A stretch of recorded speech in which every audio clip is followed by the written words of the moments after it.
Umdlali wasesiswini weKaizer Chiefs uMduduzi Mdantsane uzodlalela iRichards Bay ebolekiswe kuze kuphela isizini. Lamaqembu amabili avumelene ngokubolekiswa kwakhe, kanti uMdantsane uzohamba aye KwaZulu-Natal ukuyoqedela lolu hlelo.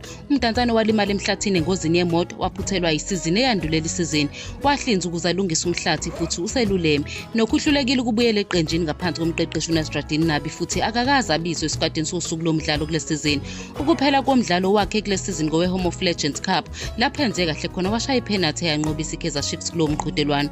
Yize kunjalo akazange ayithole indawo esquadini. Ngenxa yalokho iKaizer Chiefs inquma ukumbolekisa ukuze imnike ithuba lokudlala izinyanga ezine ezizayo. Uzobuyela kuKaizer Chiefs ngaphambi kwesizini ka-2025-2026.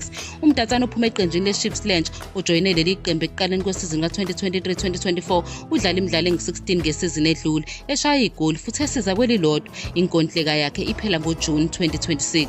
iRichards Bay okumanje isendaweni ka-14 kuligi ngamaphuzu ayisishiyagalolunye. Idinga abadlali basesiswini abasezingeni eliphezulu futhi ifuna uMdantsane. Banomunye umdlali weKaizer Chiefs uSabelo Radebe obolekiwe, kodwa akadlalanga kakhulu, usadlala imidlalo emithathu kuphela ebambele kule sizini.